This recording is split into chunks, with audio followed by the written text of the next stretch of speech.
السلام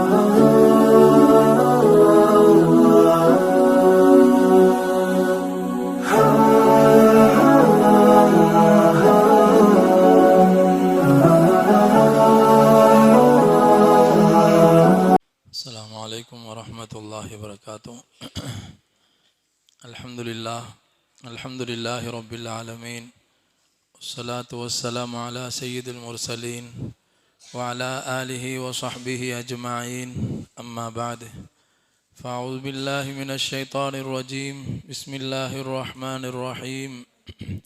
أتل ما أوحي إليك من الكتاب وأقم الصلاة إن الصلاة تنهى عن الفحشاء والمنكر ولذكر الله أكبر والله يعلم ما تصنعون. صدق الله العظيم. கண்ணியத்துக்குரிய அல்லாஹ்வின் நல்லடியார்களே, இன்றைய தினம் 21வது ஜுஸு ஓதப்பட்டது. சூரத்துல் அன்கபூத், சூரத்துர் ரூம், சூரா லுக்மான், சூரத்து சஜிதா ஆகிய சூறாக்கள் ஓதப்பட்டது. நேற்று சொன்னோம், அன்கபூத் என்று சொன்னால் சிலந்தி வலை.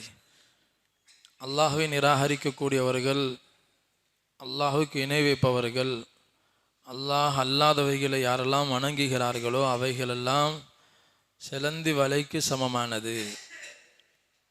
அதை கொண்டு எந்த பிரயோஜனமும் கிடையாது. அவர்கள் பெரிய ஆதரவு வைத்து வணங்குகிறார்கள், ஆனால் அதன் மூலமாக எதுவும் நிறைவேறப் போவதில்லை. அதனால் அல்லாஹ் சுப்ஹானஹு வ தஆலா அது அன்கபூத் என்று சொல்லி, அவருடைய எண்ணங்கள் எல்லாம் சிலந்தி வலையை போலத்தான். அந்த ஒரு வசனம் வர்றதுனால அந்த சூறாவுக்கு பேர் அன்கபூத். ஆனால் இந்த சூறாவில் அல்லாஹ் சுப்ஹானஹு வ தஆலா பல்வேறு உபதேசங்களை நமக்கு செய்கிறான். என்று ஓதப்பட்ட அந்த அன்கபூத்தில் வரக்கூடிய வசனம்தான் உத்லுமா ஊஹிய இலைக்க மினல் கிதாப் என்று ஓதப்பட்ட முதலாவது ஆயத்து, 21வது ஜுஸுவினுடைய முதலாவது வசனம். நபியே, நீங்கள் மக்களுக்கு உத்லுமா ஊஹிய இலைக், உங்களுக்கு வஹீயின் மூலம் அறிவிக்கப்பட்ட வசனத்தை ஓதி காட்டுங்கள். மக்களுக்கு குர்ஆனை ஓதுங்க, ஓதி காட்டுங்க. இப்போ குர்ஆனை ஓதுவது ஒரு அமல், அதை விளங்குவது, அதை விளக்குவது, அதை கேட்பது, இது எல்லாமே இபாதத்தாக இருக்கு. குர்ஆனின்படி செயல்படுவது, குர்ஆனில் சொல்லப்பட்ட ஹலாலை எடுத்து நடப்பது, குர்ஆனில் ஹராம் என்று சொல்லப்பட்டதை விட்டும் ஒதுங்கிக் கொள்வது, இது எல்லாத்தையும் இந்த ஒத்த வார்த்தையில் அடக்கிட்டான் அல்லாஹ். உத்லுமா ஊஹிய இலைக்க மினல் கிதாப், வேதத்தில் வஹியாக இறக்கப்பட்டதை நீங்கள் ஓதுங்கள், படியுங்கள், சிந்தியுங்கள், அமல் செய்யுங்கள். எல்லாத்தையும் இது எடுக்கும். எல்லாமே அமல். குர்ஆனோடு சம்பந்தப்பட்ட எல்லாமே அமல் தான். ஒரு முஸ்லீம் அல்லாஹ்வை நேசிக்கிறார் என்பதற்கான அடையாளம் என்ன? நம்ம உள்ளத்தில் அல்லாஹுடைய அன்பு இருக்குது, நம்ம உண்மையிலே நம்மளை படைச்ச அல்லாஹ் மேலே அன்பு வச்சிருக்கிறோம் அப்படிங்கிறதுக்கான அடையாளம் என்னவென்று சொன்னால், அவனுடைய வேதத்தின் மீது அன்பு இருக்க வேண்டும், குர்ஆனின் மீது நேசத்தை காட்ட வேண்டும்.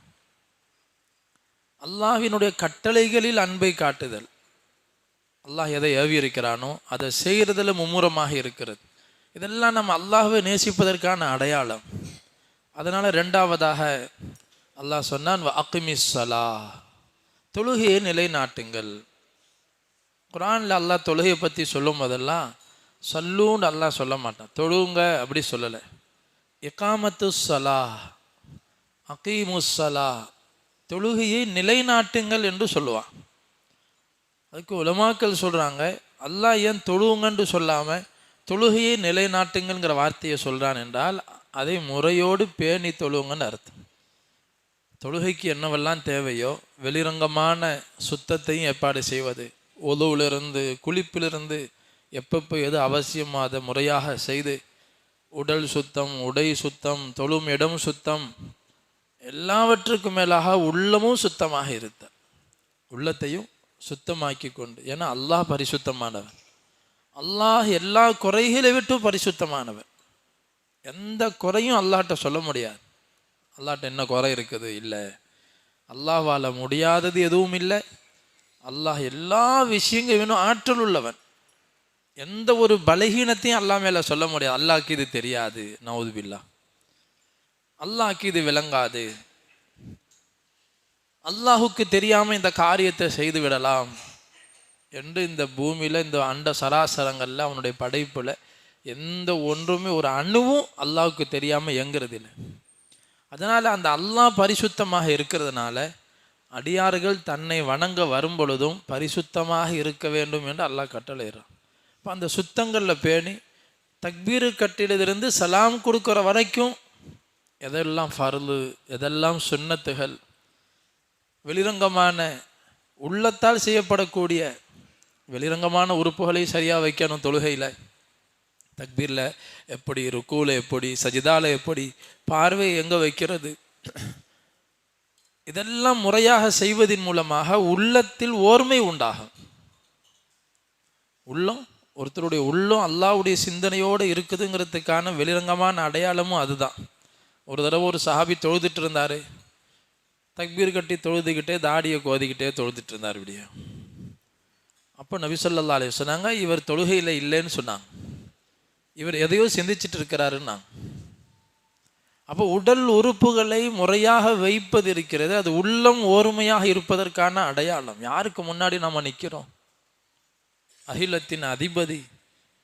அந்த சிந்தனையோட, ஏன்னா எல்லா தொழுகையும் அல்லாட்ட கபூல் ஆகிறது இல்லை. அல்லாஹு தாலா சில இடங்களில் தொழுகையாளிகளை அல்லாஹ் சபிப்பான். ஃபவைலுல் லில் முஸல்லீன் அல்லதீன ஹும் அன் ஸலாத்திஹிம் சாஹூன். தொழுகையில் கவனக்குறைவாக இருப்பவர்களுக்கு கேடு உண்டாவதாக. தொழுகிறாங்க, நேரம் தவறி தொழுகிறாங்க, அசால்ட்டாக தொழுகிறாங்க, கலா செய்கிறாங்க, அல்லது தொழுகையிலேயே அல்லாஹ்வுடைய சிந்தனை இல்லாமல் தொழுகிறாங்க. இந்த நிலையில் என்ன ஓதணும்? இந்த ருக்கூல என்ன, இது எப்படிப்பட்ட நிலைமை? சஜிதா தொழுகையிலேயே அல்லாஹ்வுக்கு ரொம்ப பிரியமான நிலை. ரஹ்மானுடைய 2 பாதங்களுக்கு முன்பாக நம்ம தலையை கொண்டு போய் வைக்கிறோன்னு வருது. சஜிதாங்கிறது அல்லாஹுடைய 2 பாதங்களுக்கு முன்னாடி தலையை கொண்டு போய் வைக்கிறோம். உடம்புலேயே ஆக சிறந்த உறுப்பு எது? தலை. தலையில தான் அல்லாஹு தாலா எல்லா சிறப்பம்சங்களையும் வச்சிருக்கிறான். மூளையும் அங்கே தான் இருக்குது, கண்ணும் அங்கே தான் இருக்குது, மூக்கும் அங்கே தான் இருக்குது, வாயும் அங்கே தான், காதும் அங்கே தான்.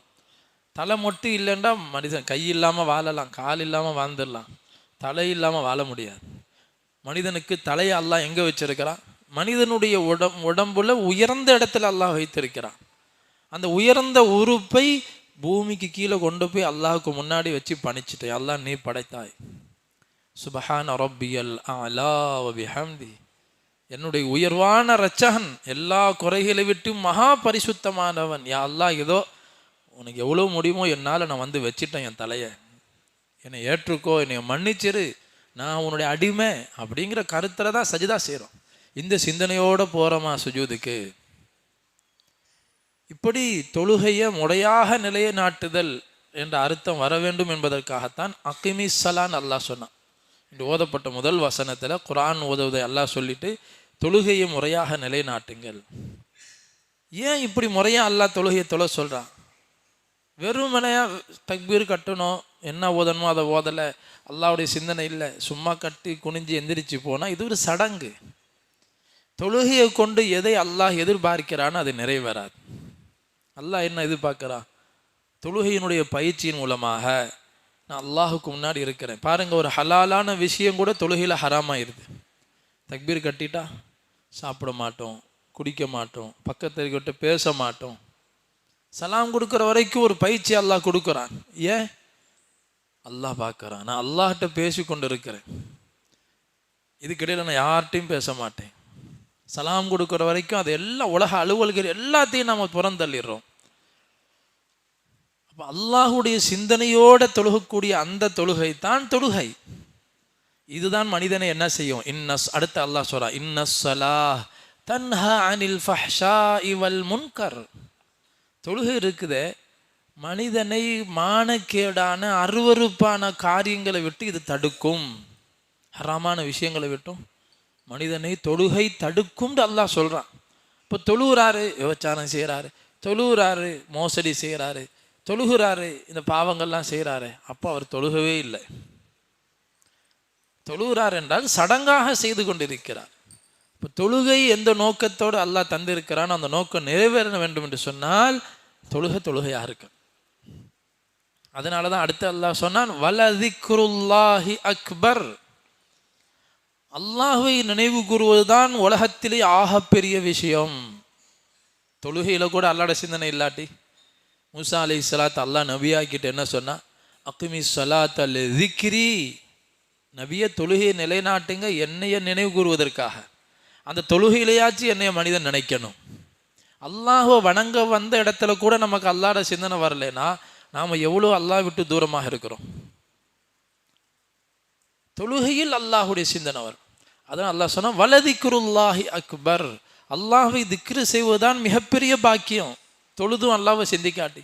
இப்போ தொழுகையில் அல்லாஹ்வுடைய திக்ர் இருக்கணும், நினைவு இருக்கணும், அல்லாஹ்வுடைய சிந்தனை இருக்கணும். தக்பீர் இருக்கட்லையும் சலாம் கொடுக்குற வரைக்கும் ஒவ்வொரு நிலையிலையும் ஒரு முஸ்லீம் தொழுகையில் நினைக்கணும், நான் அல்லாஹுக்கு முன்னாடி இருக்கிறேன். ருக்கூவில் நினைக்கணும், யா அல்லாஹ் நான் உனக்காக ருக்கு செய்து கொண்டிருக்கிறேன். நபி ஸல்லல்லாஹு அலைஹி வஸல்லம் தக்பீர் கட்டினோனையும் சொல்லுவாங்க, ஓத முன்னாடியே சொல்லுவாங்க, வஜ்ஜஹ்து வஜ்ஹிய லில்லதி, இந்த வானம் பூமியை படைத்த அல்லாஹ்வை நான் முன்னோக்கி நிற்கிறேன், அகிலங்களை படைத்து பரிபாலிக்கக்கூடிய என்னுடைய இரட்சகனை முன்னோக்கி நான் நிற்கிறேங்கிற அந்த கருத்துள்ளதை சொல்லி அந்த துவா சொல்லி தான் ஓதுவாங்க.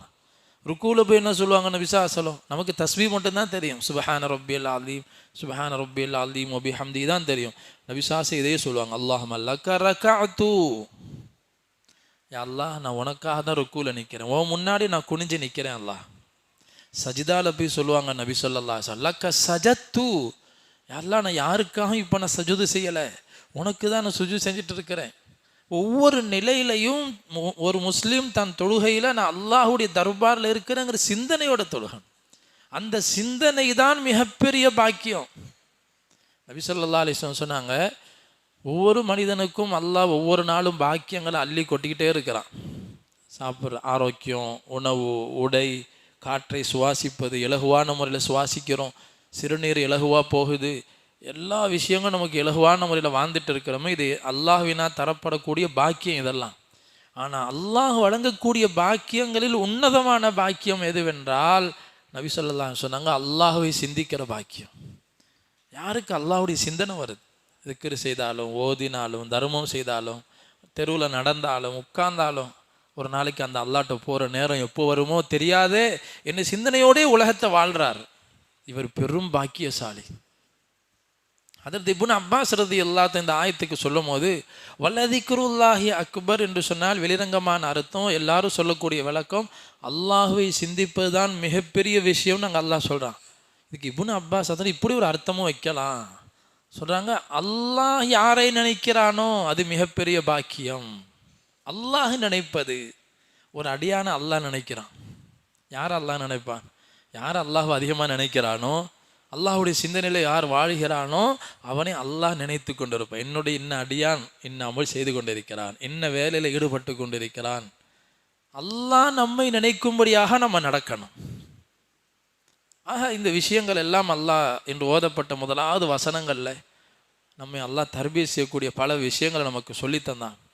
குறிப்பாக அல்லாஹ் ஈமான் கொண்ட மக்கள் யாரெல்லாம் முஸ்லீம்களாக வாழ்கிறோமோ, இந்த உலக வாழ்க்கை ஒரு சோதனை கூடதாங்கிறத இந்த அன்கபூத் சூராவுடைய ஆரம்பத்துலேயும் சொன்னான், கடைசியிலையும் சொன்னான். ஆரம்பிக்கும் போதே அலிஃப் லாம் மீம் ஹசிபன் நாஸ், மக்கள் நினைத்து கொண்டார்களா, ஐயுத்ரகு ஐயகூலு ஆமன்னா வஹும் லா யுஃப்தனூன், நாங்கள்லாம் ஈமான் கொண்டுட்டோம், நாங்கள் அல்லாஹ்வை நம்பிட்டோம், முஸ்லீம் ஆகிட்டோன்னு சொன்னால் அல்லாஹ் பரீட்சை வைக்காமல் விட்டுருவான்னு நினைச்சாங்களா? அவங்கள சோதிக்கப்படாமல் விட்டுவிடப்படுவார்கள் நினைத்து கொண்டார்களா? இல்லை, உங்கள்கிட்ட ஈமான் இருக்குதாங்கிறத நம்மை விளங்க வைப்பதற்காக, நமக்கு புரியணும் நம்மகிட்ட ஈமான் முஸ்லீம்னு சொல்கிறோம். இப்போ அல்லாஹ் நம்மளை சோதிப்பான், சுண்டி பார்ப்பான். ஒரு பானை வாங்கினா சுண்டி பார்க்குறோம், நல்ல பானையா, அதை வச்சு விளங்கிக்கிறோம் இது நல்ல பானையா இல்லையா. ஒரு 500 ரூபா பணம் கடையில் உட்காந்து கல்லால் வைக்கிறது பணத்தை வாங்குகிறோம், அது நல்லா பார்த்துக்கு தான் வாங்கி கல்லால் போடுவோம், கண்ணை மூடி வாங்கி போடுவோமா? நல்லா பார்த்து நல்ல நோட்டா கள்ள நோட்டா பார்த்து போடுறோம். அல்லாஹு தாலா ஈமான் கொண்ட சொர்க்கத்துக்கு இவங்க தகுதியா என்பதை மௌத்துக்கு பிறகு பார்க்க முன்னாடி உலகத்திலே நமக்கு விளங்குறதுக்காக சுண்டி பார்ப்பான், சோதிப்பான் அல்லாஹ். அவர்களுடைய ஈமானுக்கு தகுந்த சோதனை வரும், கஷ்டங்கள் வரும். அந்த நேரத்தில் நம்மளுடைய சிந்தனை யாரின் பக்கம் திரும்புது? அல்லாஹ் என்னைய தட்டி பார்க்கறான், நான் இப்போ பொறுமை செய்கிறேனா இல்லையா, பதறி அல்லாஹ்வை நிராகரிக்கிறேனா, என்னையும் அல்லாஹ் சோதிக்கிறான். இல்லை, பரீட்சை வைப்போம், ஆரம்பம் கஷ்டமாக இருக்கும், பொறுமையாக இருந்தால் கடைசி முடிவு இனிப்பாக இருக்கும். அல்லாஹ் சொன்ன சிரமந்தான். நீங்கள் ஈமான் இஸ்லாமோட உலகத்தை வாழும்போது உங்களுக்கு ஆபத்து சூழ்ந்து தான் உலகத்தில் இருக்கும். ஆனால் நாம் உங்களை பாதுகாப்போம் அதில் உறுதியாக இருந்தால். அதில் வெற்றி இருக்கிறது, இறுதி முடிவு முஸ்லீம்களுக்கு தான். அதனால தான் அல்லாஹ் அடிக்கடி இந்த விஷயத்தை வாக்களிப்பான். வல்லதீன ஆமனு வஅமிலு ஸாலிஹாத், யாரெல்லாம் நம்ம ஈமான் கொண்டு நாம் சொன்ன விஷயங்கள் மீதெல்லாம் விசுவாசம் கொண்டு நல்ல அமல்களை செய்து வருவார்களோ. நல்ல அமல்டா என்னது? நல்ல அமல்டா வெறும் தொழுகை மட்டும்தான் நம்ம நினச்சிருக்கிறோம். இல்லை, நல்ல அமல் என்று சொன்னால் நம்ம வாழ்க்கையில் வீட்டில் இருந்தாலும் சரி, கடையில் இருந்தாலும் சரி, வியாபாரம் செய்து கொண்டு இருந்தாலும் சரி, குடும்பம் நடத்தினாலும் சரி, அதுவும் நல்ல அமல் தான். எப்போ நல்ல அமலாகும்? மார்க்கம் சொன்ன முறையில் நாம் செயல்பட்டால். மார்க்கம் எல்லாமே வழிகாட்டுது, வெறும் தொழுகையை மட்டும் இஸ்லாம் படித்து தரல. அல்லாஹ் தாலா நம்முடைய சிந்தனையை தூண்டி வானம் பூமியை சிந்தின்னு அல்லாஹ் சொல்கிறான். நீங்கள் அதை ஆராய்ச்சி பண்ணுறதும் இபாதத்து தான். நான் இருக்கிறேங்கிறத அறிவதற்காக அல்லாஹ் சொல்கிறான். நான் இருக்கிறேன் என்பதை விளங்க வேண்டும் என்றால் இந்த அகிலங்களை சிந்தித்து பாருங்கள், நான் இருக்கிறேன் விளங்கும். ஒன்று அல்லாஹ் சொல்லி காட்டுவான். ஒமின் ஆயாத்திஹி ஹல்குஸ் ஸமாவாத்தி வல் அர்ல், இந்த வானம் பூமியை படைத்த படைப்பில் நம்முடைய அத்தாட்சி இருக்கிறது. வக்திலாஃபு அல்சினத்திக்கும் அல்வானிக்கும், உங்களை எத்தனை மொழி உள்ளவங்களாக படைச்சிருக்கிறோம். இந்தியாவில் மட்டும் 1000க்கும் மேற்பட்ட மொழி இருக்குதான். 1000க்கும் மேலே மொழிகள். உலகளாவிய அளவில் 7000க்கும் மேலே முதன்மையான மொழிகள் இருக்கிறதுன்னு சொல்கிறாங்க. எத்தனை மொழி! கருத்து ஒன்று தான். மனிதனுடைய உள்ளத்தை வரக்கூடிய எண்ணங்களை வெளிப்படுத்தக்கூடிய வார்த்தைகள் மொழிகளாக வருது. அல்லாஹ் சொல்கிறான், பல்வேறு மொழி உடையவர்களாக உங்களை படைத்திருப்பதிலும் அல்வானிக்கும், உங்களுடைய நிறங்கள் மாறுபட்டதாக. ஒரு ஆதம் அலிசாதர் பிள்ளைங்க தான் உலகத்தை வைக்கிற எல்லாரும். எத்தனை நிறமாக அல்லாஹ் படைச்சிருக்கிறான். ஒரே சாடையில் யாரையும் அல்லாஹ் படைக்கலை. ஆனால் எல்லாருக்கும் எங்கே கண்ணை வைக்கணுமோ, மூக்கை வைக்கணுமோ, வாயை வைக்கணுமோ சரியாக பொருத்தி சாடைகள் எல்லாம் மாற்றி வச்சிருக்கிறான். ஏன்? ஒருத்தர அறிஞ்சிக்கிட வேண்டும் என்பதற்காக. இன்ன ஃபீ ذَلِكَ لَآيَاتٍ لِلْعَالِمِينَ, இல்முள்ளவர்களுக்கு, அறிவுள்ளவர்களுக்கு இதில் படிப்பினைகள் இருக்கிறது. இப்படி அல்லாஹ்வுடைய படைப்பினங்களை சிந்திக்கும்படி அல்லாஹ் தோன்றானே, அந்த சிந்தனையோடு நம்ம சிந்திச்சா அதுவும் இபாதத் தான். இன்னைக்கு விண்கலத்துக்கு போய் ஆராய்ச்சி பண்ணிட்டு அல்லாஹ்வை சிந்திக்காமல் வந்து இறங்குறாங்க.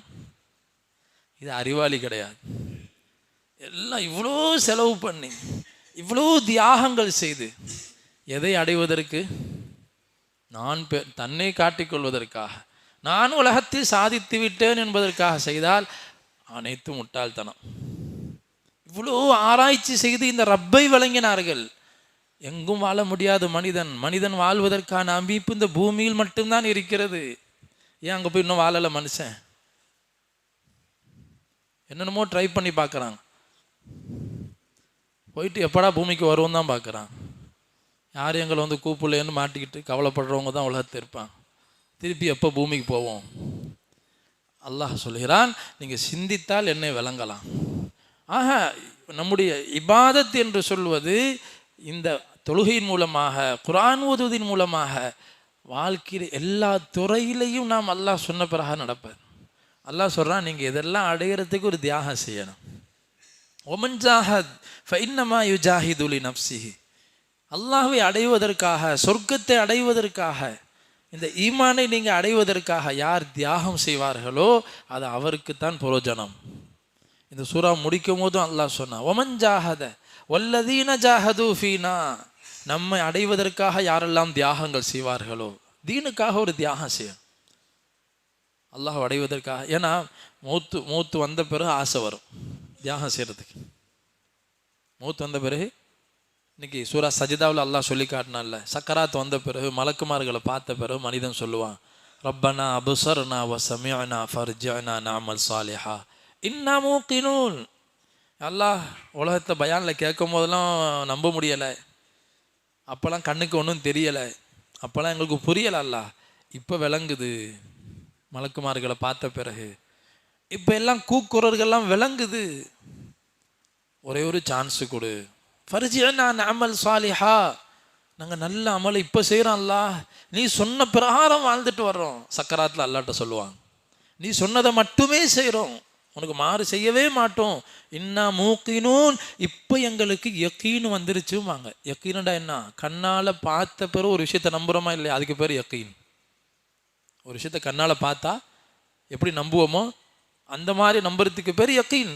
இந்த யக்கீன் சக்கராத்தில் வரக்கூடாது. ஒரு முஸ்லீமுக்கு மௌத்து வர முன்னாடி யக்கீன் வந்துடணும். அல்லாஹ் பார்க்கல இருக்கிறான்னு உறுதியாக நம்பணும். எத்தனையோ விஷயங்களை, உலக விஷயங்களை கண்ணில் பார்க்காம நம்புகிறோம். கண்ணில் பார்க்காம இருக்குதுன்னு நம்புகிறோம். எத்தனையோ விஷயங்கள் கண்ணில் பார்க்கல நம்புகிறோம். ஆனால் அல்லாஹுடைய விஷயத்தில், தீனுடைய விஷயங்களில் அதை விட 100 மடங்கு நம்பிக்கை உள்ளத்தில் வரணும். யக்கீன். என் கூட மலக்குகள் இருந்துகிட்டே இருக்கிறாங்க. என் கூட ஒவ்வொரு முஸ்லீமும் நினைக்கணும், என்னுடைய 2 மலக்குகள் என்னுடைய நன்மை தீமைகளை பதிவு செய்து கொண்டு இருக்கிறாங்க. நம்ம கூட 4 பேர் இருந்தால் நம்ம எவ்வளோ பக்குவமாக இருப்போம். நம்முடைய பேச்சு, நம்முடைய செயல் எவ்வளோ பக்குவமாக இருக்கும். அதுபோல் தனிமையில் இருந்தாலும் கூட்டாக இருந்தாலும் நாம் எதை பேசினாலும் கவனத்தோடு பேசணும். ஆக இது போன்ற விஷயங்கள் எல்லாம் அல்லாஹ் சொல்லி, யார் நம்மை அடைவதற்காக தியாகங்கள் செய்வார்களோ அவருக்கு ஹிதாயத்தின் வாசல்களை நாம் திறந்து விடுவோம். இப்போ அல்லாஹ் அந்த தியாகங்களை நம்மகிட்ட எதிர்பார்க்குற, தியாகம் செஞ்சு அடைய பாருங்க. அந்த ஈமான், அந்த உயர்ந்த தரம் தியாகம் செய்யாமல் அடைய முடியாது. பிறகு அல்லாஹ் சுப்ஹானஹு வ தஆலா இந்த சூரத்து ரூம் என்ற சூறாவில் ரோமர்கள் பாரசீகர்களுடைய ஒரு செய்தி அல்லாஹ் சொன்னான். நபி ஸல்லல்லாஹு அலைஹி வஸல்லம் காலத்தில் 2 வல்லரசு நாடுகள் இருந்தது. நபிசாசம் மக்கால இருக்கிறாங்க. அங்கே ஷாமில் ஈரான், இன்னைக்கு ஈரானாக இருக்கக்கூடிய நாடு அன்னைக்கு பாரசீகமாக இருந்துச்சு. ஃபாரிஸ் என்று சொல்வார்கள். அதை ஆட்சி செய்தவன் கிஸ்ரா மன்னன் ஆட்சி செய்தான். அவர்களெல்லாம் நெருப்பு வணங்கிகளாக இருந்தார்கள். வல்லரசு நாடாக இருந்தது. அதற்கு பக்கத்தில் ரோம் நாடு இருந்துச்சு. ரோம் நாடு இன்னைக்கு சொல்கிறதா இருந்தால் திமிஷ்கு, லெபனான், சிரியா அந்த பகுதிகள் எல்லாம் வல்லரசாக நபிசாச காலத்தில் இருந்துச்சு. அப்போ 2 வல்லரசுகளில் சண்டை நடக்கும். ரோமர்கள்லாம் யார்? கிழக்கு ரோமர்கள். அதை ஆட்சி செய்தவர் ஹிர்கல் மன்னன். நபிசாச காலத்தில் ஹிர்கல் மன்னன் ஆட்சி செய்தார். அவர்கள்லாம் கிறிஸ்தவர்கள். ஈசா அலைஹிஸ்ஸலாத்துடைய மார்க்கத்தை பின்பற்றக்கூடியவர்கள் ரோமர்கள். பக்கத்து வல்லரசு நாடு பாரசீகம் யார்? அவர்களெல்லாம் நெருப்பு வணங்கிகள், முஷ்ரிக்கீன்கள், இணை வைப்பாளர்கள். இந்த 2 பேருகளில் அடிக்கடி யுத்தம் நடக்கும். நபி ஸல்லல்லாஹு அலைஹி வஸல்லம் காலத்தில் ஒரு பெரிய யுத்தம் அந்த 2 நாட்டுக்கு இடையில் நடக்குது. அந்த நேரத்தில் இந்த பாரசீகர்கள், நெருப்பு வணங்கிகளான இவர்கள் வெற்றி அடைகிறார்கள். கிறிஸ்தவர்களான ரோமர்கள் தோல்வி அடைகிறாங்க. இந்த செய்தியை மக்கத்து முஷ்ரிக்கீன்கள்லாம் கொண்டாடுறாங்க. பார்த்தீங்களா, முஸ்லிம்கிட்ட சொல்கிறாங்க, அபூபக்கர் சித்தீக் ரலியல்லாஹு தன்னை சொல்கிறாங்க, உங்களை போன்று வேதம் கொடுக்கப்பட்ட அந்த கிறிஸ்தவர்கள் தோத்துட்டாங்க, தோல்வி அடைந்து விட்டார்கள். எங்களை போன்ற நெருப்பு வணங்கிகள், உங்கள் பார்வையில் இணை வைப்பாளர்களை நாங்கள் வெற்றி அடைஞ்சிட்டோம். இதே போல் நாங்களும் உங்களை என்ன செய்வோம், ஒரு நேரம் வரும் உங்களை நாங்கள் தோக்கடிப்போம்னு சொல்லி முஸ்லீம்களை பார்த்து சொல்கிறார். இதனால் முஸ்லீம்களுக்கு ஒரு பெரிய கவலை ஏற்பட்டுச்சு. இப்படி கிறிஸ்தவர்கள் தோல்வி அடைஞ்சது இவங்களுக்கு சந்தோஷமாக இருக்குதே. நபிசாஸ்திரம் அபூபக்கர் சித்தீக் ரலியல்லாஹு சொன்னான். அல்லாஹு தஆலா இது சம்பந்தமாக தான் ஆயத்தை இறக்குறான். அலிஃப் லாம் மீம் குலிபத்திர் ரூம் ஃபீ அத்னல் அர்லி வஹும் மின் பஅதி கலபிஹிம் சயக்லிபூன். இப்படியா சந்தோஷப்படுறாங்க. அடுத்த யுத்தத்தில் பாருங்க, அடுத்த யுத்தம் நடக்கும் போது ரோமர்கள் வெற்றி அடைவார்கள், இவர்கள் தோல்வி அடைவார்கள். கூடிய விரைவில் நடக்கும். ஃபீ பில்இ சினீன், சில வருடங்களில் நடக்கும்னு அல்லாஹ் சொல்லியிருந்தான். அபூபக்கர் அவ்வளோ சந்தோஷம், முஸ்லீம்களுக்கு அவ்வளோ சந்தோஷம். அப்போது ஹஜ்ரத் அபூபக்கர் சித்தீக் ரலியல்லாஹு தஆலா பந்தயம் கட்டினாங்க. முஷ்ரிக்கீன்கிட்ட போய் சொன்னாங்க, கூடிய விரைவில் எத்தனை வருஷம் கேட்டாங்க. 5 வருஷத்தில் அடுத்த யுத்தம் நடக்கும். அப்போ இவருக்கு கிறிஸ்தவர்கள் வெற்றி அடைவாங்க, ரோமர்கள் அவங்க பாரசீகர்கள் தோல்வி அடைவாங்கன்னு சொன்னாங்க. பந்தயம் கட்டிக்கிட்டாங்க. 4 இளம் ஒட்டகங்கள். அவங்க ஜெயிச்சா நீங்கள் எங்களுக்கு தரும். நாங்கள் இது கூடாது. ஷரியத்தில் பந்தயம் கட்டி விளையாடக்கூடாது. நம்முடைய ஷரியத் ஹராமாக்குவதற்கு முன்பாக மக்காவில் இருக்கிற காலத்தை இப்படி செய்து கொண்டாங்க. ஆனால் 5 வருஷத்துக்கு பிறகு யுத்தம் நடக்கலை, ஒன்றும் ஆகலை. அபூபக்கர் பெரிய கவலை. நபி ஸல்லல்லாஹு அலைஹி வஸல்லம் சொன்னாங்க, யார் ரசூலல்லாஹ் இப்படி அல்லாஹ் சொல்கிறான் நடக்கலையே. நபி ஸல்லல்லாஹு அலைஹி வஸல்லம் எத்தனை வருஷம் சொன்னீங்க? 5 வருஷம். பிதுஇ சினீன் என்று சொன்னால் எத்தனை? அரபியில் பிதுஇ என்று சொன்னால் சொச்சம், அதாவது 10க்குள் உள்ள வருடங்களுக்கு சொல்லப்படும். அப்போ நீங்கள் இன்னொரு 4 வருஷம் கூட்டி பந்தயத்தையும் கூட்டி கேளுங்கன்னு சொன்னாங்க. அதே போலவே 9 வருஷமாக சொல்லப்பட்டுச்சு, ஒரு 4 வருஷம் கூடுதலாக ஆக்கி. அதே போல் யுத்தம் நடந்துச்சு. நபி ஸல்லல்லாஹு அலைஹி வஸல்லம் அதுக்கு ஹிஜ்ரத் செஞ்சு மதீனாவுக்கும் போயிட்டாங்க. அங்கே போன பிறகு திருப்பி அந்த 2 வல்லரசருக்கு யுத்தம் நடக்குது. அப்போது கிறிஸ்தவர்களான ரோமர்கள் வெற்றி அடைகிறாங்க. அந்த நேரம் தான் பத்ரு போர் நடந்த காலம். அல்லாஹு தாலா அதே போல் இங்கே முஸ்லீம்கள் முஷ்ரிக்கீன்களத்தில் யுத்தம் நடக்குது. பத்ரில் முஸ்லீம்களுக்கு அல்லாஹ் வெற்றியை கொடுக்குறான், முஷ்ரிக்கீன்கள் வீழ்ச்சி அடைகிறான். இப்போ இந்த சம்பவம் ஆரம்பத்தை இந்த பகுதி வர்றதுனால இந்த சூறாவுக்கு பேர் சூரத்து ரூம். இந்த சூறாவுலையும் அல்லாஹ் சுப்ஹானஹு தஆலா பல்வேறு செய்திகளை தன்னுடைய அத்தாட்சிகளை அல்லாஹ் சொல்லி காட்டுனா. அதுக்கு அடுத்த சூரத்து லுக்மான். ஹஜ்ரத் லுக்மான் அலைஹிஸ்ஸலாம் சொல்லி ஒரு பெரிய ஞானி இருந்தாங்க. அரபுகள்கிட்ட அறியாமை காலத்திலையும் ஆரம்ப காலத்திலையும் அவருடைய உபதேசம், அவர்கள் தங்களுடைய மகனாருக்கு செய்த உபதேசம்னு சொல்லி ஒரு பெரிய ஏடை இருக்குது. அது அரபுகள் போற்றி புகழ்ந்து அதை என்ன செய்வாங்க, அதை தங்கள் வாழ்க்கையில் கடைபிடிப்பாங்க. அது அல்லாஹ் சுப்ஹானஹு வ தஆலா அந்த லுக்மான் அலைஹிஸ்ஸலாம் இவங்க நபியா அல்லது வலியா என்பதில் கருத்து வேறுபாடு இருக்குது. பெரும்பாலானவங்க கருத்து இவங்க நபி கிடையாது, இவங்க ஒரு சாலிஹான நல்லடியார். இவர் தன்னுடைய உபதேசத்தின் மூலமாக தன்னுடைய மகனாருக்கு எப்படி தர்பியை செஞ்சாங்கங்கிறத அல்லாஹ் அதை சிலாகிச்சு குர்ஆன்லையும் சொல்கிறான். அவங்க பேரால் ஒரு சூறாவை இறக்கி வச்சிருக்கிறான். ஒரு தந்தை பிள்ளைகளுக்கு கொடுக்கக்கூடிய பரிசுகளில் ஆக சிறந்த பரிசு எது என்று சொன்னால் நல்ல உபதேசம் தான். நபி ஸல்லல்லாஹு அலைஹி வஸல்லம் ஹதீஸ்லேயே சொன்னாங்க, மா நஹல வாலிதுன் லி வலதிஹி, எந்த ஒரு தந்தையும் தன் மகனுக்கு நல்ல குணத்தை விட நல்ல பழக்க வழக்கங்களை சிறந்த பரிசை வழங்க முடியாது. எல்லாத்தையும் அள்ளி கொடுத்துரும். அவன் ஆசைப்பட்டதையெல்லாம் வாங்கி கொடுத்துட்டா அவன்கிட்ட நல்ல பேர் வாங்கலாம்னு நினச்சி கொடுக்குறாங்க. அதனாலேயே அவன் சீரழிஞ்சு போவான். இல்லை, பிள்ளைங்களுக்கு தேவை நல்ல ஒழுக்கம். அதில் லுக்மான் தன் மகனுக்கு உபதேசத்தை அல்லாஹ் குர்ஆனில் ஒரு பக்கத்துக்கு அந்த செய்தியை சொல்லுவான். நாம் லுக்மான் அவர்களுக்கு நுட்பத்தை, ஞானத்தை, அறிவை கொடுத்திருந்தோம். அவர் அதை வைத்து தன் மகனுக்கு உபதேசம் செய்கிறார். அந்த உபதேசம் செய்கிற முறையும் அல்லாஹ் சொல்லி காட்டுறான். நம்மளும் செய்கிறோம் தான், பிள்ளைங்களுக்கு உபதேசம் செய்யாமல் இல்லை, ஆனால் செய்கிற முறை தெரியலை. எப்படி செஞ்சால் பிள்ளைங்க ஏற்றிக்கிடுவாங்களோ அந்த மாதிரி செய்யணும். வார்த்தையில் கனிவு இருக்கணும். உபதேசம் செய்யும் போது பிள்ளைங்களுக்கு என்ன செய்யணுங்க, கனிவான வார்த்தை, உரிமையோடு சொல்லி கூப்பிடணும். அங்கே பாருங்கள், நபிமார்களும் சரி, இது போன்ற லுக்மான் அலைஹிஸ்ஸலாமும் சரி, தன் மகனாருக்கு எப்படி செஞ்சாங்க அல்லாஹ் சொல்லி காட்டினான். வ இஸ் கால லுக்மான் லிபினிஹி வ ஹுவ யஇதுஹு யா புனைய, எனது செல்ல மகனே. உபதேசம் செய்யும்போது எப்படி சொல்கிறாங்க, என் மகனே இங்கே வாங்க கூப்பிட்டு சொன்னாங்க. முதல் விஷயமா அல்லாஹ் பதிவு செய்கிறான். அவங்க செஞ்ச உபதேசத்தில் முதலாவது விஷயம், லா துஷ்ரிக் பில்லாஹ், வாழ்க்கையில் அல்லாஹ்க்கு மட்டும் ஷிர்க்கு செஞ்சிடாதீங்க, ஷிர்க்கு மட்டும் செஞ்சிடாது. ஏன்னா மக்கத்து முஷ்ரிக்குங்கள் இருக்கிறாங்களே, அவங்க எல்லாம் அல்லாவை நம்பினாங்க. வானத்தை படைச்சது யாரும் கேட்டால் அல்லான்னு சொல்லுவாங்க, பூமியை படைச்சது யாரும் கேட்டால் அல்லான்னு சொல்லுவாங்க, எல்லாம் அல்லாஹ் படைச்சான்னு சொல்லுவாங்க. ஆனால் வணங்குறது மட்டும் சிலையை போய் வணங்குவாங்க. அல்லாஹ் இது எப்படி நியாயம்?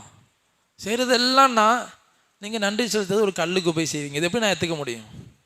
அதனால தான் அல்லாஹ் அதை மட்டும் மன்னிக்கவே மாட்டேங்கிறான். எதை வேணால் நான் மன்னிப்பேன், எனக்கு இணை வைப்பதை மட்டும் நான் ஏற்றுக்கவே மாட்டேன். அப்போது இந்த ஷிர்க்கு விஷயத்தை தான் மகனாருக்கு சொல்லிட்டு சொன்னாங்க, இன்ன ஷிர்கல லுல்முன் அலீம், பாவத்திலே பெரிய பாவம் அல்லாஹ்க்கு ஷிர்க்கு செய்கிறது. எந்த வகையான ஷிர்க்கும் நம்மகிட்ட ஏற்படக்கூடாது. இல்லை, ரொம்ப கவனமாக இருக்கணும். ஒன்று இருக்குது சிலைகளை வச்சு ஷிர்க்கு செய்கிறது, இன்னொரு இருக்குது மௌத்தானவங்களை கபரில் போய் வச்சுட்டு. எப்படி உலகத்தில் ஏற்பட்டுச்சு ஷிர்க்கு? நபி நூஹ் அலைஹிஸ்ஸலாம் நபியாக எப்போ அனுப்பப்பட்டாங்க? முதல் நபி ஆதம் அலைஹிஸ்ஸலாத்துக்கு பிறகு. ஏன்னா ஆதம் அலைஹிஸ்ஸலாம் காலத்திலலாம் மக்கள் ஒரே மார்க்கத்தை தான் இருந்தாங்க. அப்போல்லாம் எந்த குழப்பமும் இல்லை, ஒரே அல்லாஹ்வை தான் வணங்கிட்டு இருந்தாங்க. ஆதம் அலைஹிஸ்ஸலாத்துக்கு பிறகு அவங்களுடைய சந்ததிகளில் ஷைத்தான் ஊடுருவி என்ன செஞ்சான்? வழிகெடுக்கணுமா இல்லையா? போய் சொன்னான், இந்த மாதிரி உங்களுடைய நல்லடியார்கள்லாம் இப்படி மௌத்தாயிட்டாங்க, யகூஸ் யஊக் நஸ்ர் சுவா, நல்லடியார்கள் பேர், ஆதம் அலைஹிஸ்ஸலாத்துடைய பிள்ளைங்களில் நல்ல மக்களாக வாழ்ந்தவங்க, அந்த பேரையெல்லாம் சொல்லி இவங்களுக்கெல்லாம் நீங்கள் அடிக்கடி நினைவு கூறணும். தூங்கி எந்திரிச்சோடனே அவங்கள நல்லடியார்களை சிந்திங்க, அவங்கள சிந்திச்சு அப்படி என்ன செய்யுங்க, அதுக்கு பிறகு நீங்கள் வேலைகளை பாருங்கள், எல்லா வேலையும் சிறப்பாக நடக்கும். ஷைத்தான் உள்ளத்தை போட்டான். அப்போ உள்ள மக்கள் அதை அமலாக நினச்சி செஞ்சாங்க. அந்த தலைமுறை போய் அடுத்த தலைமுறை வந்துச்சு. அவங்ககிட்ட ஷைத்தான் என்ன சொன்னான், அவங்கள நீங்கள் பார்த்தது கிடையாது, நான் வேணா அவங்க எப்படி இருப்பாங்கன்னு வரைஞ்சி காட்டவா. உருவத்தை வரைகிறான். இவங்க தான் யகூஸு, இவங்க யழூக்கு, இவங்க நசர், இவங்க சுவாக் அப்படின்ற இந்த எதெல்லாம் இன்றைக்கி சிலைகளுக்கு பேர்கள் இருக்குதோ இதெல்லாம் ஒரு காலத்தை வாழ்ந்த மனிதனுடைய பேர் தான். வத்து சுவா குர்ஆன் எல்லாம் இந்த பேரெல்லாம் சொல்கிறான். அதை வரைஞ்சி காட்டி இவங்க தான் அந்த நல்லடியார்கள், டெய்லி காலையில் இவங்களை பார்த்து வணங்கிக்கிடுங்க. அடுத்த தலைமுறைகிட்ட வந்து ஷைத்தான் சொன்னால், இப்படி பார்த்தா உங்களுக்கு ஒரு தத்ரூபமாக உங்களுக்கு பார்த்த மாதிரி இருக்காது, நான் இவங்களை மனுஷனை மாதிரி செஞ்சு காட்டுறேன்னு சொல்லி தான் அந்த உருவத்தை அப்படி சிலையாக வடித்து பாருங்கள் கண்ணு முன்னாடி நிற்கிறாங்க, இப்படி இவங்களை வணங்குங்க. அப்போ தான் அல்லாஹ் நூஹ் அலைஹிஸ்ஸலாத்தை அனுப்புகிறான். சிலை வணக்கத்தை எதிர்த்து நூஹ் அலைஹிஸ்ஸலாம் முதலாவது நபியாக இந்த பூமிக்கு வந்தாங்க. இப்போ நல்லடியார்களுடைய பெயரை வைத்து தான் ஷிர்க் உலகத்தை ஆரம்பிக்கப்பட்டுச்சு. அஸ்மா ரலியல்லாஹு தஆலா அன்ஹா அதே மாதிரி இன்னொரு மனைவி நபி ஸல்லல்லாஹு அலைஹி வஸல்லம் சொன்னாங்க, யா ரசூலல்லாஹ், நாங்கள் மக்காலேருந்து ஹபஷாவுக்கு கிறிஸ்தவர்கள் வாழ்ந்த அந்த பகுதிக்கு ஹிஜ்ரி செஞ்சு போனோம். அங்கே போன இடத்துல அவங்க வணங்கக்கூடிய வணக்க ஸ்தலத்தில் அந்த மாதிரி நல்ல நல்ல உருவங்கள் எல்லாம் இருந்துச்சு, பார்க்க அழகாக இருந்துச்சு. அப்போ தான் நபி ஸல்லல்லாஹு அலைஹி வஸல்லம் சொன்னாங்க, இதெல்லாம் ஒரு காலத்தை நல்லடியார்களாக வாழ்ந்தவங்க, அவர்களுடைய உருவங்களை தான் வைத்து இவங்க வணங்கி கொண்டு இருக்கிறாங்க அப்படி சொல்லிட்டு நபி ஸல்லல்லாஹு அலைஹி வஸல்லம் சொன்னாங்க, நாளைக்கு என்னுடைய அடக்க ஸ்தலத்தையும் என்ன செஞ்சிடாதீங்க, வணங்கும் இடமாக ஆக்கிறாதீங்க. இப்போ நல்லடியார்களை ஷைத்தான் என்ன செய்கிறான், அவங்கள சிலையாக காட்டினா முஸ்லீம்கள் ஏற்றுக்க மாட்டாங்க. இன்னைக்கு அவங்க நல்லடியார்கள் பேர் அவங்கள மௌத்தாக்கி அடக்கிட்டு அவங்ககிட்ட போய் வணங்குறது, அவங்களுக்கு போய் சுஜூது செய்கிறது, அவங்ககிட்ட போய் தேவைகளை கேட்கறது, இதெல்லாம் ஷிர்காக ஆகிடும். அங்கே போய் தவாப் செய்கிறது, அங்கே போய் விளக்கேற்றி வைக்கிறது. நபி ஸல்லல்லாஹு அலைஹி வஸல்லம் இஸ்லாத்துக்கு சஹாபாக்கள் வந்த பிறகு ஜியாரத் செய்வதை முதல்ல தடுத்தாங்க. நஹைத்துக்கும் அன் ஜியாரத்தில் குபூர், நான் உங்களை ஜியாரத்து செய்ய வேண்டான்னு தடுத்தேன். மக்கால் இருக்கும் போதெல்லாம் கபூர்ஸ்தானுக்கு போய் மௌத்தானவங்களை போய் சலாம் சொல்லி துவா செய்கிறத ஆரம்பத்தை தடுத்தாங்க நபி ஸல்லல்லாஹு அலைஹி வஸல்லம். பிறகு மதீனாவுக்கு வந்த பிறகு நபி ஸல்லல்லாஹு அலைஹி வஸல்லம் சொன்னாங்க, இப்போ நீங்கள் போய் ஜியாரத் செய்யுங்க, ஏன்னா இப்போ ஈமான் உறுதி ஆயிடுச்சு. எது ஈமான் எது அமலுன்னு தெரிந்து விட்டது, அல்லாஹை மட்டும்தான் வணங்க வேண்டும் என்ற நம்பிக்கை வந்து விட்டது. இப்போ நீங்கள் கபூர்ஸ்தானுக்கு போனீங்கன்னா மௌத்தானவுக்கு துவா செஞ்சுட்டு வருவீங்க, அவங்களோட சொர்க்கத்தை இருக்கிறது அல்லாட்ட துவா செய்வீங்க. இப்போ விளக்கம் கிடைச்ச பிறகு ஜியாரத் செய்ய சொன்னாங்க. இப்போ அந்த சந்தர்ப்பங்களில் நபி ஸல்லல்லாஹு அலைஹி வஸல்லம் பெண்கள் ஜியாரத் செய்வதையும் தடை செஞ்சாங்க. ஏன், பெண்கள் கபூர்ஸ்தானுக்கு போனாங்கன்னாக்கா என்ன செஞ்சிருவாங்க, அவங்க உணர்ச்சி வசப்பட்டு கத்த ஆரம்பிச்சிருவாங்க. அதை கொண்டு ஷைத்தான் அவங்களை வச்சு பல சூழ்ச்சிகளை செஞ்சிருவான். விளக்கேற்றி வைப்பாங்க, அதுக்கு போய் துணி போத்துவாங்க, பிறகு தவாப் செய்வாங்க. இப்படி தான் ஷிர்க் ஆரம்பிச்சது திருப்பி. அதனால் நபி ஸல்லல்லாஹு அலைஹி வஸல்லம் அந்த மாதிரி பெண்கள் குறிப்பாக இந்த வேலையில் ஈடுபடுவாங்கங்கிறதுனால தான் பெண்களை விசேஷமாக சபிச்சாங்க. அதனால் இது போன்ற விஷயங்கள்கிட்ட பெண்கள்கிட்ட சில சிந்தனைகள் இருக்குது. ஏதாச்சும் ஒன்றுண்டா அங்கே போய் நேர்ச்சி செஞ்சிடுறது, அவங்க பேரில் ஏதாச்சும் ஒரு மொட்டையை அடிச்சுட்டு வருது பிள்ளைகளுக்கு, பிள்ளை இல்லைன்னா அங்கே போய் உட்காந்து ஏதாச்சும் நேர்ச்சி செஞ்சுட்டு வருது, இதுக்காக தர்காவை தேடி எங்கேயாவது போகிறது, இதெல்லாம் ஷிர்க்கு. அதன் மூலமாக குழந்தைய கூட அல்லாஹ் கொடுப்பான், சோதிப்பான் அல்லாஹ். அந்தேருந்து கிடைச்ச மாதிரி தெரியும், கடைசியில் அந்த அவுலியா பறக்க தான் வந்துச்சு நீங்கள் சொன்னால் அந்த வாழ்க்கையில் பெரிய சோதனையாக அது மாறும், நிரந்தர நரகத்துக்கு காரணமாயிரும்.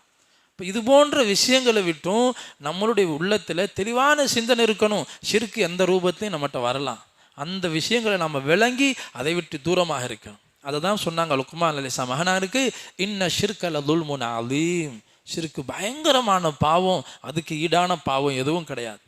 அதுக்கு பிறகு அல்லாஹ் சுப்ஹானஹு வ தஆலா லுக்மான் அலைஹிஸ்ஸலாம் மகனாருக்கு செய்த உபதேசத்தில் ஒன்று தான், உன்னோட தாய் தந்தையரோட நல்ல முறையில் நடந்து, குறிப்பாக உம்மாட்ட நல்ல மாதிரி நடந்துக்கோ. வாப்பா உம்மாட மகத்துவத்தை எடுத்து சொல்லணும், உம்மா வாப்பாட அந்தஸ்தை பிள்ளையோட உள்ளத்தை சொல்லணும். ஏன் கட்சியா உன் கட்சியான்னு பிரிச்சிடக்கூடாது. விளையாட்டாக பேசுவாங்க அம்மா பிள்ளைங்களை வச்சுட்டு, உனக்கு வாப்பாவை பிடிக்குமா உம்மாவை பிடிக்குமா, இது பெரிய பயங்கரமான வார்த்தை, இது பிரிக்கிறதுக்கான வார்த்தை. இது பிள்ளைக்கு ரெண்டு பேருமே வேணும். ஒரு கட்டத்தில் தாய் தந்தைகள் பிரிஞ்சு போனால் கூட அல்லாஹ் பாதுகாக்கணும், மௌத்தை கொண்டோ அல்லது தலாக்கை கொண்டோ பிரிஞ்சா கூட புள்ள ரெண்டு பேருக்கும் நடுவில் தான் வைக்கணும், யாரும் கட்சியும் கிடையாது. இந்த மாதிரி கேள்வி கேட்டு பிள்ளையே திணறும். சில நேரத்தில் யாரை சொல்லலாம், ரெண்டு பேரும் உட்காந்துட்டு கேட்குறாங்களே, அம்மா சொன்ன வாப்பா கோச்சிக்குவாங்க, வாப்பா சொன்ன அம்மா கோச்சிக்குவாங்க. அந்த சிந்தனையை ஊற்றுறதே பெரும் பாவம். அதனால் லுக்மான் தன் மகனுக்கு சொன்னாங்க, அம்மா அப்பாவுக்கு உபகாரம் செய். அல்லாஹ்வும் குர்ஆனில் சொல்கிறான், நாம் வசியத்து செய்திருக்கிறோம் மனிதனுக்கு, தாய் தந்தையர்களுக்கு உபகாரம் செய். அவங்க தான் நீ துனியாவுக்கு வர்றது. நான் தான் உன்னை படைத்தேன், துனியாவுக்கு நான் தான் கொண்டு வந்தேன். யாரை காரணமாக வைத்தேன்? உன்னுடைய தாய் தந்தையரை காரணமாக வச்சு தான் துனியாவுக்கு உன்னை அனுப்பியிருக்கிறேன். அனிஷ்குருல்லி வலி வாலிதைக், எனக்கும் உன்னுடைய தாய் தந்தையருக்கும் நன்றியோட நட. குறிப்பாக தாய் அல்லாஹ் சொல்லுவான், ஹமலத்துஹு உம்முஹு வஹனன் அலா வஹன். ஒரு தாய் ஒரு பிள்ளையை பெற்று சுமந்து அவள் கஷ்டப்படுறத அல்லாஹ் இப்படி சொல்கிறான். கஷ்டத்துக்கு மேலே கஷ்டப்பட்டு ஒரு உயிர் போயிட்டு வர்ற மாதிரி, சக்கராத்தை போயிட்டு வர்ற மாதிரி ஒரு தாய் குழந்தைய பெற்றெடுக்கிறான்னு சொன்னால் அவள் கபருக்கிட்ட போயிட்டு வர்ற மாதிரி இவ்வளோ கஷ்டத்துக்கு மேலே கஷ்டப்பட்டு அவங்க பெற்றெடுக்கிறாங்க. உனக்கு உன்னை உண்டானதுலேருந்து அவளுக்கு சிரமந்தான். உன்னை எது வரைக்கும் அல்லாஹ் சொன்ன 30 மாதங்கிறான். நீ உண்டானதுலேருந்து 30 மாதம் ஆகுது நீ தாயை விட்டு பிரியறதுக்கு, நீ சுயமாக வேலையில் ஈடுபடுறதுக்கு. 30 மாதம் தாய் உன்னோடையே ஒட்டி கிடப்பா. உன் சிந்தனையிலே உன் தாய் இருப்பா, கையிலே வச்சுக்கிட்டு இருப்பா 30 மாதம். அப்போ அல்லாஹ் ஒரு இடத்துல சொல்லுவான், பால் குடி அப்படிங்கிறது 2 வருஷம், 2 வருஷம் பால் கொடுக்கணும். ஆமைன் ஹவுலைன் காமிலைன், பரிபூர்ணமாக 2 வருஷம்தான் பால் குடிப்பு கூட்ட, 2 வருஷத்துக்கு மேலே பால் ஊட்டக்கூடாது. அப்போ இப்னு அப்பாஸ் ரலியல்லாஹு அன்ஹு சொல்லுவாங்க, ஒரு தாய் குழந்தையை சுமக்கக்கூடிய கால அளவில் மிக குறைவான கால அளவு 6 மாதத்துல கூட ஒருத்தருக்கு குழந்தை பிறக்கலாம். இந்த ஆயத்தை வச்சு சொல்லுவாங்க. 6 மாதத்துல கூட ஒருத்தர் கல்யாணம் முடித்தாங்க, 6 மாதத்துலேயே புள்ள பிறந்து சந்தேகப்படாதீங்க, 6 மாதத்துலேயும் குழந்தை பிறக்கலாம். ஏன்னா அல்லாஹ் குர்ஆனில் சொல்கிறான் 30 மாதங்கிறான்.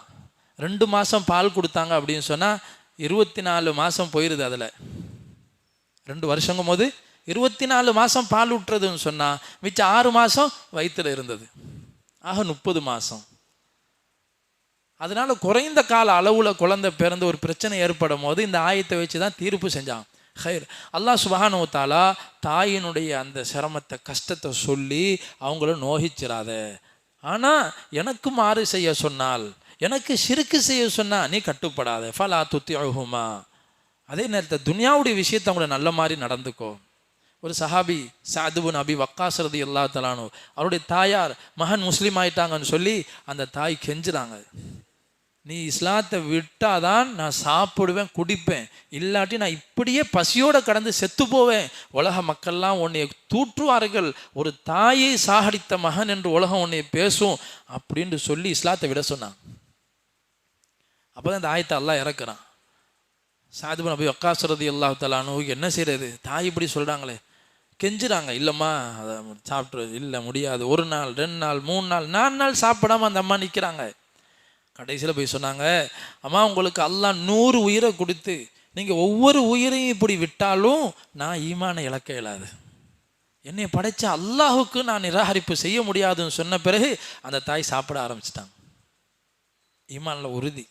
அல்லாஹுக்கு இணை வைக்கிற விஷயத்தில், அல்லாஹுக்கு மாறு செய்கிற விஷயத்தில் பெற்றோர்களுக்கு கட்டுப்பட தேவையில்லை. அது அல்லாத எல்லா விஷயங்களும், அவங்க முஷ்ரிக்காக இருந்தாலும் காஃபிராக இருந்தாலும் பெற்றோர்களுக்கு உபகாரம் செய்யுங்க, அவங்களுக்கு கனிவாக நடங்க, அவங்ககிட்ட நன்மை ஏவுறது கூட கனிவாக ஏவுங்க என்பதாக அல்லாஹ் சுப்ஹானஹு வ தஆலா இந்த விஷயங்கள் எல்லாம் சொல்லி பிற லுக்மான் அலைஹிஸ்ஸலாம் தம் மகனாருக்கு செய்த உபதேசங்களில் சொன்னாங்க, நீ தொழுகையை பேணுதலாக தொழுதுவா, நன்மையான விஷயங்களை நீ ஏவு, பாவத்தை விட்டு மக்களை தடுங்க. பிள்ளைக்கு மகனுக்கு சொல்கிறாங்க. இந்த மாதிரி பல்வேறு இபாதத்துகளையும் சொல்லிட்டு ஈமானுடைய விஷயத்த சொல்கிறாங்க, மகனே எங்கே நீ எந்த காரியத்தை செஞ்சாலும் இன்னஹா இன்தகு மிஸ்காலு ஹப்பத்தின் மின் ஹர்தல், ஒரு கடுகளவு, ஃபதகுன் ஃபி ஸஹ்ரத்தின் அவு ஃபிஸ் ஸமாவாத்தி அவு ஃபில் அர்லி யஅதி பிஹல்லாஹ். நீ வானத்தை பறந்து விண்கலத்தில் போய் பாவம் செஞ்சாலும் சரி, பூமிக்கு அடியில் போய் நீ பாவம் செஞ்சாலும் சரி, ஒரு பாறைக்குள்ளே மறைஞ்சிருந்து செய்தாலும் சரி, அது ஒரு கடுகளவாக இருந்தாலும் சரி, அல்லாஹ் அதை கொண்டு வந்துடுவான். அல்லாஹ்க்கு மறைச்சி எதுவும் செய்ய முடியாதுங்கிற ஈமானுடைய அந்த விஷயத்தை உள்ளத்தின் ஆழத்தில் பதிய வைக்கிறாங்க மகனுக்கு. அந்த ஈமானை உணர்வோடு அமலை சொல்கிறாங்க, பிற மக்கள்கிட்ட பழகக்கூடிய விதத்தை சொல்கிறாங்க. இதெல்லாம் நம்ம பிள்ளைங்களுக்கு சொல்லணும். அழகான முத்தான உபதேசம் சொல்கிறாங்க, மகனே வலா துஸைர் ஹத்தக லின்னாஸ், மக்கள்கிட்ட பெருமையோடு நடக்காத, மக்களுக்கு முன்னாடி அகந்தையோட முகத்தை திருப்பிக்கிட்டு போகாத, பெருமையோட பார்க்குறவங்களே சொன்னால் இவ்வளோ பெருமை பிடிச்சவனாக இருக்கிறான், சலாம் சொன்னால் கூட பதில் சொல்ல மாட்டான், ஒரு சலாம் கூட பெரியவங்களுக்கு சொல்ல மாட்டாங்களா, இது என்ன பிள்ளைங்க. சில பேர் அப்படி நம்மளை கணிச்சிட்டு போயிடுவாங்க. இந்த மாதிரி உன்னுடைய குணம் இருக்கக்கூடாது, உன்கிட்ட பணிவு இருக்கணும், உன்னுடைய பார்வையில் உன்னுடைய நடையில் வலா தம்ஷி ஃபில் அர்தி மரஹா, பூமியில் பெருமையோட நடக்காத, அகந்தையோட நடக்காத. அது உன்னுடைய அழகை வைத்தோ, உனக்கு கிடைத்த செல்வத்தை வைத்தோ, உனக்கு இருக்கக்கூடிய ஆரோக்கியத்தை வைத்தோ, உன்னுடைய அறிவு ஆற்றலை வைத்தோ நீ பெருமை மட்டும் அடிச்சிடாத. அல்லாஹ் எடுத்துருவான். எதை பெருமை அடிப்போமோ அதை வச்சு அல்லாஹ் சோதிப்பான். இன்னல்லாஹ லா யுஹிப்பு குல்ல முஹ்தாலின் ஃபஹூர். அல்லாஹ் தஆலா பெருமை அடிப்பவர்களை, அகந்தை கொள்வரை அல்லாஹ் நேசிக்க மாட்டான். பெற்றோர்கள் பிள்ளைங்களுக்கு இது போன்ற விஷயங்களை சொல்லி கொடுக்க. பிறகு சொன்னாங்க, வக்ஸிது ஃபீ மஷியக், ஒரேடியாக சோம்பேறி மாதிரி ரோட்டில் நடக்கக்கூடாது, ஒரேடியாக திமிரோடையும் நடக்கக்கூடாது. வக்ஸிது, நடுநிலையை கையாளு. நிமிர்ந்து நடக்கணும், பார்வையை தாழ்த்தி இருக்கணும். உமர் தான் சொல்லுவாங்க, நிமிர்ந்து நெஞ்சு நிமிர்த்தி நடக்கணும், பார்வை கீழ் நோக்கி இருக்க வேண்டும். அப்போ கம்பீரமும் இருக்கணும், அதில் பணிவும் இருக்கணும். வகுதுல் மின் சௌத்திக், சத்தத்தை தாழ்த்திக்கொள். மகனுக்கு சொல்கிறாங்க, காய்ச்சி மூச்சுன்னு யார்கிட்ட பேசணும், ஓண்டு கத்துறது, மஸ்ஜிதில் கத்துறோம், ரோட்டில் கத்துறது, ரமலானில் ராத்திரியில் பைக்கை ஓட்டிக்கிட்டு அங்கிட்டால போய் ஓண்டு கத்திக்கிட்டு வண்டியை ஓட்டுறது. இன்னைக்கு பார்க்குறோம்ல, தூங்குறவங்கெல்லாம் அதிர்ச்சி இருந்துச்சு உட்காந்துருவாங்க, என்ன ஆச்சு, ஏது பிரச்சனை சொல்றாங்க. இன்ன அன்கரல் அஸ்வாத்தில சௌத்துல் ஹமீர், சத்தங்கள்ல ஆக மோசமான சத்தம் கழுதையின் சத்தம். கழுதையை போல கத்தாதீங்க. பிள்ளைங்க ஸ்கூல் விட்டா கத்திக்கிட்டே போவாங்க, ஓன்னு பெல் அடிச்சுட்டா ஒரு சந்தோஷத்துல. இந்த சத்தத்திலே ஆரம்பிக்குது. எல்லா இடங்கள்லையும் சத்தங்கள். மெதுவாக பேசுறத மகனுக்கு சொல்றாங்க உபதேசமா. குர்ஆன்ல அல்லாஹ் பதிவு செய்யறான். பெற்றோர்கள் இது போன்ற நல்ல ஒழுக்கங்களை பிள்ளைகளுக்கு கற்பிப்பதை அல்லாஹ் நமக்கு வலியுறுத்துறான். அதனால சமூகம் சிறந்த சமூகமாக இருக்கும். கண்ணிமிக்க அல்லாஹ்னுடைய இப்படி ஒவ்வொரு பெற்றோரும் ஒவ்வொரு தந்தையும் தன்னுடைய பிள்ளைகளை, தன்னுடைய குடும்பத்தை இது போன்ற முத்தான உபதேசங்களை கொண்டு சீராக்குவார்களே, ஆனால் சமூகம் சீராக இருக்கும், நாடு சீராக இருக்கும், உலகம் சீராக இருக்கும். அல்லாஹ் சுப்ஹானஹு வ தஆலா அப்படிப்பட்ட நல்ல ஒழுக்கமுள்ள சமுதாயமாக அல்லாஹ் நம்மை ஆக்குவானாக. என்னவெல்லாம் உபதேசம் அல்லாஹ் நமக்கு செய்கிறானோ அதை எல்லாவற்றையும் எடுத்து நடக்கக்கூடிய உன்னதமான பாக்கியத்தை அல்லாஹ் நம்ம எல்லாருக்கும் நசீபாக்குவானாக. ஆமீன். வாஹிரு தஅவானா அல்ஹம்துலில்லாஹி ரப்பில் ஆலமீன். அஸ்ஸலாமு அலைக்கும் வரஹ்மத்துல்லாஹி வபரகாத்துஹு. சுப்ஹானக்கல்லாஹும்ம பிஹம்திக நஷ்ஹது அல்லா இலாஹா இல்லா